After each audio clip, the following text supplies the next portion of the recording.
पाकिस्तान कहता है कि भारत के मुसलमान खतरे में हैं और खतरे में होने की बात जामा मस्जिद से हुई है। इमाम है अहमद बुखारी, उन्होंने इसे लेकर बड़ा बयान दिया है। उनके इस बयान के बाद आरिफ मोहम्मद खान का भी बड़ा बयान आया है। दिलचस्प बात यह है कि उनका बयान भी भारत के मुसलमानों को लेकर आया है। बुखारी ने जो बयान दिया है उसमें मुसलमान और मोदी का जिक्र किया है, आरिफ मोहम्मद ने भी इस चीज का ही जिक्र किया है। लेकिन यहां इस वीडियो में हम आपको बताने की कोशिश करेंगे कि आखिर इमाम का इतिहास क्या कहता है, इमाम के इस बयान के क्या मायने हैं और आरिफ के इस बयान को किस तरीके से देखा जाना चाहिए। लेकिन इस चीज को समझने से पहले सबसे पहले आपको बताते हैं कि आखिर इमाम ने ऐसा कहा क्या था जिसकी वजह से भारतीय राजनीति में एक भूचाल आ गया है। इमाम ने जुमे की नमाज के वक्त लोगों को संबोधित करते हुए मुसलमानों को लेकर जिक्र किया। उन्होंने कहा, हमें सजा इसलिए दी जा रही है क्योंकि हम मुसलमान हैं। एक धर्म को मानने वालों को खुलेआम धमकी दी जा रही है। हम सबको पता है कि सब चुनाव की वजह से कराया जा रहा है। मेवात के मुसलमानों के घरों के ऊपर बुलडोजर चला दिया गया और आज उनके सिर पर छत नहीं है। इमाम यही नहीं रुके, वो आगे कहते हैं, हमें इसलिए सजा दी जा रही है क्योंकि हम मुसलमान हैं। देश आज सांप्रदायिकता की गिरफ्त में है। यह सांप्रदायिकता देश के लिए बड़ा खतरा है। खुलेआम एक धर्म के मानने वाले लोगों को धमकी दी जा रही है। पंचायतें करके कहा जा रहा है कि मुसलमान का बॉयकॉट करो। क्या कभी 57 देशों के मुसलमानों ने किसी गैर धर्म के लोगों को बॉयकॉट करने की बात कही? कल तक हम सब साथ रहते थे, लेकिन कुछ कट्टरपंथियों ने इस देश की फिजा को खराब कर दिया है। इन्हीं सब के लिए क्या देश को आजाद कराया गया था? इमाम आगे कहते हैं, हम सबको पता है कि सब कुछ चुनाव की वजह से कराया जा रहा है। कोई भी पार्टी हमेशा सत्ता में नहीं रहने वाली। प्रधानमंत्री जी हालात को समझें और गौर करें। आजादी के 75 साल बाद भी मुसलमानों को सामाजिक न्याय नहीं मिला। बड़ी बात, सच्चर कमेटी की रिपोर्ट इसका आईना है। मुसलमानों के लिए कमीशन बनाए जाते रहे लेकिन कुछ नहीं हुआ। मुसलमानों के हालात दलितों से भी बदतर हैं। हाल में हुई घटनाओं ने देश के भविष्य पर सवाल खड़े कर दिए हैं। मणिपुर, मेवात, ट्रेन में मुसलमानों को मारना, गुरुग्राम में बेगुनाह इमाम का कत्ल हुआ, नूह में बेगुनाह के घर गिराए गए। मैं यही कहूंगा, मैं जुनून का हमसफर हूं, मेरा कोई घर नहीं। आज ये हालत मेवात के मुसलमानों के हैं, उनके पास घर नहीं। बुलडोजर चला दिया गया। भारत का कोई कानून क्या ये कहता है कि बिना जांच के लोगों के घर गिरा दिए जाएं? हम हिंसा का समर्थन नहीं करते, तो जो हुआ वो दर्दनाक है। भारत जैसे लोकतांत्रिक देश के लिए ये अच्छा नहीं है। तो ये इमाम बुखारी का बयान है, लेकिन बुखारी के इस बयान के साथ ही बयान आरिफ मोहम्मद खान का भी है। आरिफ मोहम्मद खान ने क्या कहा है वो बताएं, उसके बाद आपको इमाम का इतिहास जरूर समझना चाहिए। आरिफ मोहम्मद खान मुसलमान और मोदी को लेकर कहते हैं कि 2019 में पीएम मोदी ने 3 तलाक खत्म करने का जो कानून बनाया और उसे जिस तेजी से लागू किया, उससे मुस्लिम महिलाओं और बच्चों को काफी फायदा हुआ है।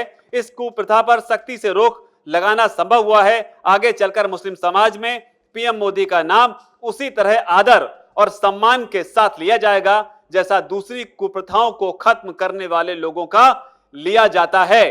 तो यह आरिफ मोहम्मद का बयान है। लेकिन हमने जैसे कि शुरुआत में जिक्र किया कि इमाम की हकीकत को जानना यहां पर बेहद जरूरी है। इस पर ज्यादा बात करने के लिए वीके न्यूज के executive editor Diwakar Vikram sir हमारे साथ मौजूद हैं। सर, आपका बहुत बहुत स्वागत है। धन्यवाद सर, सबसे पहला सवाल तो यही है कि आखिर इमाम ने इतनी बड़ी बात कही है, इस बात को जानने के साथ ही ये जानना चाहेंगे यहां पर कि इमाम आखिर जामा मस्जिद के इमाम तो हैं, लेकिन ये है कौन?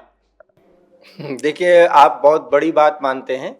ये इमाम बुखारी ने जो बयान दिया है अपने पिता के पद चिन्हों पर चल रहे हैं। जैसा कि आपने परिचय में ही बताया कि ये जामा मस्जिद, दिल्ली के जामा मस्जिद के शाही इमाम है। पहले तो ये शब्द इस्तेमाल करिए, ये विरोध हो जाता। आज ये नहीं बोल रहे हैं, शाही इमाम है ये।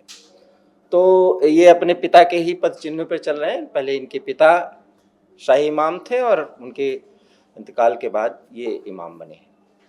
तो वो एक दौर था जब इनके पिता कुछ बोला करते थे तो एक नैरेटिव सेट होता था, एक पॉलिटिकल एजेंडा सेट होता था। ये 70 और 80 के दशक की बात है। तो उस दौर में अपनी बातें भी मनवा लेते थे, एक दबाव भी बना लेते थे। शायद वो दौर जो है वो मनमोहन सिंह के कार्यकाल तक चलता रहा, क्योंकि शाही इमाम भले वो कहे कि वो एक गैर राजनीतिक व्यक्ति हैं, लेकिन राजनीति में शाही इमाम के बोलने का मतलब और मायने होता था। आज कुछ ये खास करके पिछले 9 सालों में वो महत्व खत्म हो गया है। तो ये बेरोजगारी वहां भी है। मैं आपको सर, मैं यहाँ पे पहले पूरी बात बताने दीजिए, ये बात आपको जानना बहुत जरूरी है। तो जिस तरीके से अपने पिता के पद चिन्हों पे चलते हुए आगे बढ़ना चाहते थे और इनकी आवाज देश के सभी इमामों के पास, मुसलमानों के पास, कट्टरपंथी मुस्लिम संगठनों के पास पहुंचे और एक नैरेटिव सेट हो, उसमें ये सफल नहीं हुए। रही बात कि इन्होंने किस दिन कहा, ये भी आप सुनिए। ये शुक्रवार के दिन जो जुमे का नमाज होता है उसके बाद एक तकरीर होती है, उस तकरीर में इन्होंने बयान दिया। और बयान कब दिया? जब अविश्वास प्रस्ताव गिर गया। तो चूंकि इंडिया का बैनर खड़ा हो चुका है, उस बैनर में इमाम अपने इमामत के अलावा एक राजनीतिक एजेंडा सेट करने के लिए, मुसलमानों की एक ताकत बनने के लिए ये भांपने की कोशिश कर रहे हैं कि क्या वो अपने पिता की तरह अभी भी ताकतवर है या उनका भी वजूद जो है वो हुर्रियत वालों की तरह खत्म हो गया है।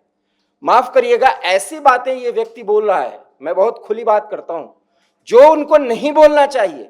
मेवात के मुसलमानों का घर गिरा दिया गया, नूह में ऐसा हो गया, चलती ट्रेनों में मुसलमानों की हत्या कर दी गई। ये कितनी बातों का, कितने सालों की कुछ घटनाक्रमों को इन्होंने देश के 35 करोड़ से अधिक मुसलमानों के संदर्भ को जोड़ दिया। तो ये भड़काने वाली बात नहीं है तो और क्या है। और उसके बाद ये सांप्रदायिकता का आरोप भी लगाते हैं। दो बातें कह करके अब्दुल्ला साहब ने जो कुछ भी साधने की कोशिश की है, शेखर, ये कुछ नहीं है। ये सिर्फ ये बात है कि इमाम की वो ताकत और उनकी हैसियत, ये इंडिया का जो बैनर तैयार हुआ है और जिसमें अब कांग्रेस लीड करने वाली है, कितनी है ये भांपने के लिए इन्होंने वो तकरीर की है और ये बयान दिया है। ये है तो ये अपने पिता के पदचिन्हों पर चल रहे हैं और उनकी ताकत का एहसास अपने माध्यम से कराने की कोशिश कर रहे हैं, क्योंकि ये दिल्ली के जामा मस्जिद के शाही इमाम है और शाही इमाम अगर बोलता है तो उसका देश के सभी इमामों पर एक बड़ा असर होता है, क्योंकि ये कट्टरपंथी समुदाय को तुरंत अट्रैक्ट करते हैं। लेकिन वो कितना अट्रैक्शन होगा देखने की बात है। अब तो वैसे भी वो बात बोलते हैं, वो देश के नए भाईजान हैं। पहले ये भाईजान हुआ करते थे, भाईजान से भी ऊपर थे। मैं आपको बता दूं बहुत स्पष्ट शब्दों में, इसलिए अपनी इमामत करें, ये 5 वक्त की नमाज पढ़वाएं, लेकिन देश के बदले हुए परिस्थितियों में जिस तरीके से यहाँ के समाज में ज्यादा उठापटक करने की राजनीतिक दल कोशिश कर रहे हैं, उसमें इमामत छोड़ करके ये इस तरह का बयान दे रहे हैं। इसे भड़काऊ ना माने तो क्या माने। तो अब आप समझ लीजिए कि इमाम है कौन। ये इमाम दिल्ली के जामा मस्जिद के शाही इमाम हैं और ये शाही इमाम, इनके पिताजी बहुत ही ताकतवर शख्सियत थे। कांग्रेस पार्टी ने उनको बढ़ावा दिया और लगभग 3 से 4 दशकों तक दिल्ली का शाही इमाम ये मानता था कि किसी भी मुसलमान के सामाजिक मुद्दे पर अगर वो बोलेगा तो उसका असर पूरे देश पर पड़ेगा और हर राजनीतिक पार्टी को झुकना पड़ेगा। अगर मैं गलत नहीं हूं तो 2014 के चुनाव से पहले ये वही इमाम थे जिन्होंने खुले तौर पर ये मांग कर दी थी कि देश के मुसलमानों को कांग्रेस पार्टी पर वोट करना चाहिए चुनाव से पहले। तो इसे किस तरीके से देखते हैं? और एक बार फिर 2024 के चुनाव से पहले थोड़ा सा घुमा के कुछ उसी तरीके का बयान। देखिए, यही बात तो मैं आपसे कह रहा हूं कि कांग्रेस पार्टी ने इनके पिता को जिस तरह से प्रोजेक्ट किया था, जितना महत्व तो मुस्लिम वोट को पाने के लिए उन्होंने इनका इस्तेमाल किया था, वही इस्तेमाल कांग्रेस अब भी कर सकती है। ये इनका आकलन है। कांग्रेस पार्टी इनको कितना तरजीह देगी ये आने वाला समय बताएगा, क्योंकि मैं फिर कह रहा हूं पॉलिटिकली जो मुस्लिम समुदाय है वो अब इमामों के कहने पे नहीं है। हाँ, वो प्रभावित होता है, वो यूनाइट हो जाता है, लेकिन अभी वो गुड़ागड़ित करेगा कि कैसे भारतीय जनता पार्टी को, हालांकि मैं बहुसंख्यक मुसलमानों के संदर्भ में नहीं कहूंगा, लेकिन हाँ, जो कट्टरपंथी हैं वो भारतीय जनता पार्टी को कैसे हराया जाए वो फैक्टर ढूंढते हैं। उसमें इमाम साहब की बात अगर कहीं फिट नहीं बैठेगी तो एक सामान्य मुसलमान उसको नहीं मानेगा बदली हुई परिस्थितियों में, क्योंकि उन कट्टरपंथी ताकतों को भारतीय जनता पार्टी को हराना जो है वो पहला उद्देश्य है। और खास करके मोदी को एज ए प्रधानमंत्री वो नहीं देखना चाहते। कट्टरपंथियों की बात मैं कर रहा हूं, मैं एक आम मुसलमान की बात नहीं कर रहा हूं। अच्छा, आखिरी सवाल सर यहाँ पर है कि आरिफ मोहम्मद ने जिस तरीके से कहा कि आने वाले वक्त में मोदी को उसी तरीके से याद किया जाएगा जिस तरीके से बाकी कुप्रथाओं को खत्म करने वाली शख्सियतों को आज के दौर में याद किया जाता है। उन्होंने जिक्र किया यहाँ पर 3 तलाक का और बाकी चीज़ों का। आरिफ मोहम्मद भी मुसलमान है और जो इमाम साहब हैं वो भी मुसलमान हैं। वो कम मुसलमान है, ज्यादा मुसलमान है, दोनों एक ही देश में रहते हैं, ऐसा कुछ तो मतलब कम ज्यादा मुसलमान वाली बात तो है नहीं, दोनों ही मुस्लिम है, एक ही देश में रहते हैं। पहले जवाब में जो बताया उसी पर आपने सवाल किया और वो जवाब था, उसी जवाब को हम क्यों रिपीट करें। सिर्फ इतनी बात कहेंगे कि आरिफ मोहम्मद खान एक प्रोग्रेसिव मुस्लिम है। जब प्रोग्रेसिव माइंडसेट से कोई बात की जाती है तब तो ये होगा कि वो तो मोदी की गोद में बैठ के बोल रहे हैं, और वो व्यक्ति इंटेलेक्चुअल है, कांग्रेस के बड़े नेता हुआ करते थे। और ये वो दौर था जब राजीव गांधी ने इसी मुद्दे पर एक बड़ा निर्णय लिया था, मैं उसका जिक्र नहीं करना चाहूंगा, तब आरिफ मोहम्मद खान ने ही उसका विरोध किया था। तो आरिफ मोहम्मद खान शुरू से ही प्रोग्रेसिव पॉलिटिक्स करते हैं, मुस्लिम है, तो यहाँ पर ये भी करेक्ट मुसलमान है वो। तो यहाँ पर ये भी जवाब एक तरीके से इसमें छुपा हुआ है जो इमाम ने उठाया मुद्दा कि मुसलमानों की स्थिति हिंदुस्तान में दलित से भी बदतर है। आप इसको एजुकेशन से भी जोड़ सकते हैं कि जो प्रोग्रेसिव मुस्लिम है जिसने एजुकेशन को तवज्जो दी उस तरीके से, बाकी जो पढ़ाई का पुराना तरीका रहा, क्योंकि बीजेपी की तरफ से बात कही जाती है कि हम तो लैपटॉप और कंप्यूटर देने की बात करते हैं, आप मदरसों में पढ़ाने की बात करते हैं, उस लिहाज से भी अगर देखें तो कहीं ना कहीं ये बताता है कि पिछड़ने के पीछे की एक बड़ी वजह क्या हो सकती है कि एजुकेशन को उतना तवज्जो नहीं। पिछड़ने के पीछे एक बड़ी वजह है कट्टरपंथी सोच।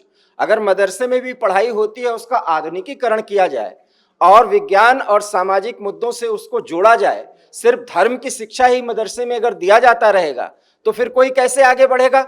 और वर्तमान सरकार के कार्यकाल में या अन्य जो भी सरकारें हैं वो मदरसों को भी जो है वो आधुनिक शिक्षा से जोड़ रहे हैं। मुस्लिम विद्यार्थी जो बच्चे हैं वो आगे बढ़ रहे हैं, और क्या उनमें प्रतिभा की कमी होती है? बिल्कुल नहीं, क्योंकि वो भी आम इंसान है।